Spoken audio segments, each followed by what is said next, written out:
Mëngjesi kishte hyrë ngadalë në apartament, duke depërtuar në çdo cep me dritën e tij të ngrohtë. Rrezet e diellit ranë mbi dyshemen e drurit dhe mbi gardhet e dritares, duke krijuar një ndriçim të artë që i mbushte dhomën me paqe. Lëndrimi po qëndronte pranë dritares, duke vëzhguar Xhenetën, e cila sapo kishte dalë nga dushi dhe po rregullonte flokët e lagur me një peshqir të butë. Ajo mbante rroba të rehatshme, një bluzë të thjeshtë dhe pantallona të lehta, por mënyra si ajo lëvizte, naturaliteti i saj dhe mënyra si buzëqeshte e bënte çdo gjë të dukej e veçantë. Lëndrimi ndjeu një ndjenjë të ngrohtë në zemër, një kombinim mes kënaqësisë dhe adhurimit. "Mund të kërcenim pak bashkë?" pyeti ai, me një zë të butë dhe plot ngrohtësi. Xheneta u kthye me një buzëqeshje që i ndriçoi fytyrën. "Po, pse jo?"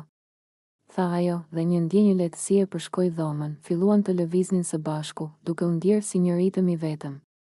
Nuk ishte një kërcim i komplikuar apo i shpejtë, ishte i thjeshtë, i ngadalë, plot sens dhe emocione. Çdo hap ishte një shprehje e ndjenjave të tyre, një mënyrë për të komunikuar pa fjalë.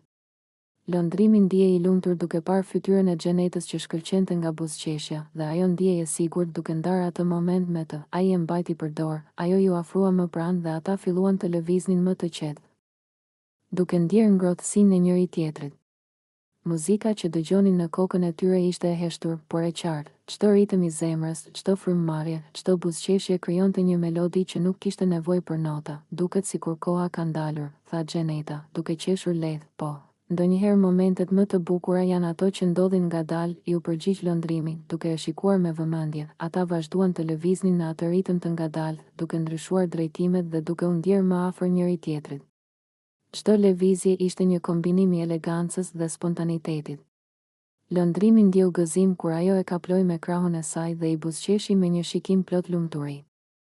Ai e ndjeu zemrën e tij të rrahë më shpejt, por jo nga frika apo shqetësimi, vetëm nga emocionet që një moment i tillë mund t'i japë. Xheneta ndjeu të njëjtën gjë, një ndjesë ngrohtësie dhe lumturie që mbushte dhomën dhe e bënte të ndiehej më e lidhur se kurrë me Lëndrimin.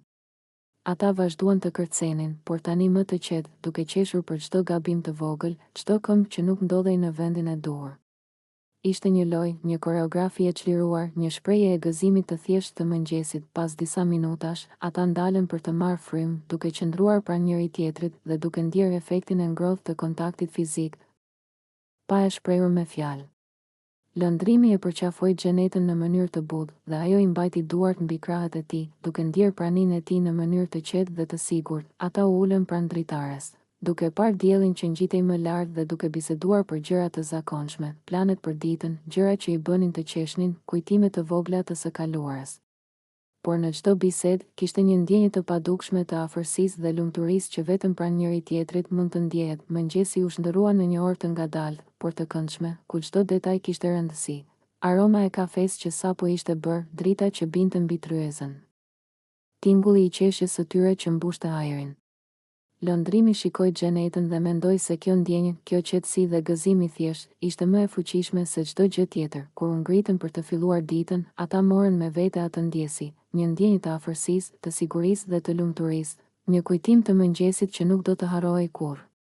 Dhe ndërsa dita fillonte, ata vazhduan të buzëqeshnin, duke ndier se momentet më të bukura nuk kishin nevojë për asgjë më shumë përveç të qenit pranë njëri tjetrit.